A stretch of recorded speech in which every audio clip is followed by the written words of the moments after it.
السلام عليكم ورحمة الله وبركاته.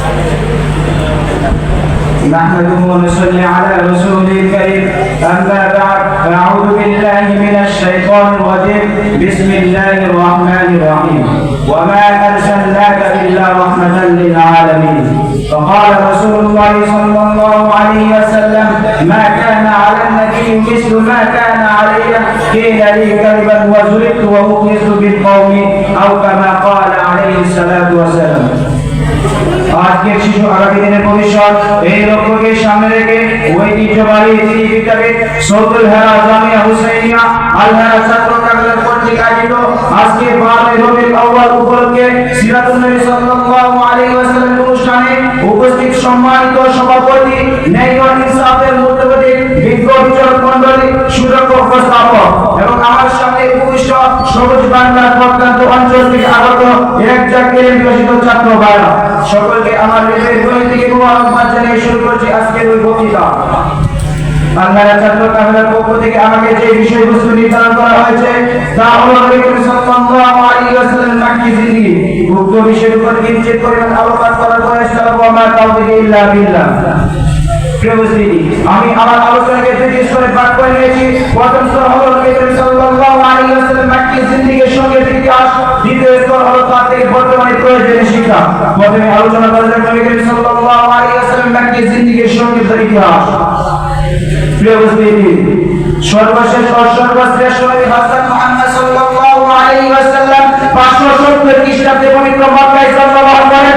তার আবির্ভাবকালে গোটা দুনিয়ার সার্বিক পরিস্থিতিতে চরম অবনতি ঘটেছিল। জগৎ একেবারে আদার হয়েছিল, আল্লাহ তাআলাকে বিরুদ্ধ হয়ে গিয়েছিল। প্রিয় উপস্থিতি, নবী করিম সাল্লাল্লাহু আলাইহি ওয়াসাল্লামের সমস্ত জীবন ছিল উত্তম আদর্শের মুক্তবাদী। নবুয়ত প্রাপ্তির পূর্বে নবী করিম সাল্লাল্লাহু আলাইহি ওয়াসাল্লামের সততার কারণে মক্কাবাসী থেকে আল আমিন করে ডাকলো, কিন্তু যখন এই মহামানব নবুয়ত প্রাপ্ত হলেন তখন তার উপরে নেমে এলো চরম নির্যাতন। আর যারা তার থেকে সাথীদের তাদের উপর চালানো অমানবিক অত্যাচার। কিন্তু নিষ্ঠুর নির্যাতন যখন একত্রে দুইকে স্তব্ধ করতে পারলো না, তখন মক্কার কাফেররা নবী করিম সাল্লাল্লাহু আলাইহি তখন মক্কার কাফেররা চলতে আশ্রয় ও উকবা ইবনে আমির রাদিয়াল্লাহু তাআলা আনহু তারা প্রতিনিধিত্ব করে নবী করিম সাল্লাল্লাহু আলাইহি ওয়াসাল্লাম নিকট পাঠালো। উকবা ইবনে আমির নবী করিম সাল্লাল্লাহু আলাইহি ওয়াসাল্লামকে বলল, হে মুহাম্মদ, আপনি শেষ পর্যন্ত কি চান? আপনি কি মক্কার রাজত্ব পছন্দ করেন, অথবা কোন সুন্দরী নারীকে বিবাহ করতে চান, নাকি এটা চান যে অনেক ধন সম্পত্তি আপনার পায়ের কাছে স্তূপ করে রাখি? আমরা আপনার সকল কথা মানতে রাজি আছি, আপনি শুধু আপনার কর্মী বছর বন্ধ রাখুন।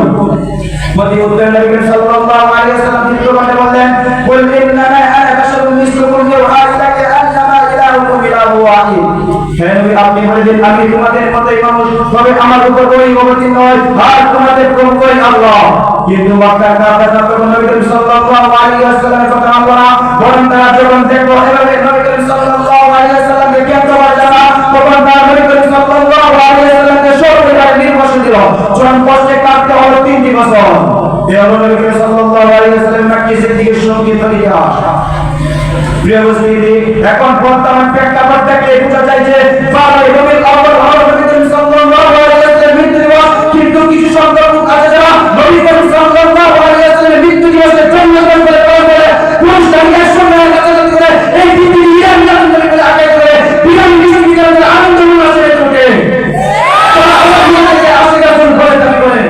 আজ আমি স্পষ্ট ভাষায় বলতে চাই, যারা এই সকল কাজ করে তারা কখনো আশীর্বাদ হতে পারে না, কারণ তারা হতে আশীর্বাদ রূপদারি। আর যদি কোন কুলাঙ্গার সন্তান আমার রসুলের জীবনে উন্নতি করে, আর যদি কোন কুলাঙ্গার সন্তান আমার রসুলের চরিত্রে বন্ধ করে, আমরা জীবনটা তার পরিবর্তন করবো ইনশাআল্লাহ। শিক্ষা সম্পর্কে আলোচনা করলাম। এ থেকে আমরা যে শিক্ষা পাই তা এক সত্যের পথে চলতে গেলে জুলুম নির্যাতন বিপদ আসবে, এটাই স্বাভাবিক। এরকম পরিস্থিতিতে আল্লাহর জন্য ধৈর্য ধারণ করতে হবে। দুই, আল্লাহ পাক এই ধৈর্যের প্রতিদান এবং সত্যের অবশ্যই দিবেন। পরিশেষে কবির কণ্ঠে বলতে চাই, দুর্দামকে কান্তরে মুখস্থর করা লঙ্ঘিত হবে রাত্রিতে নিশীথে জানতে হুঁশিয়ার। নাসরুল মিনাল্লাহি ওয়া বারাকাতুহু। আসসালামু আলাইকুম।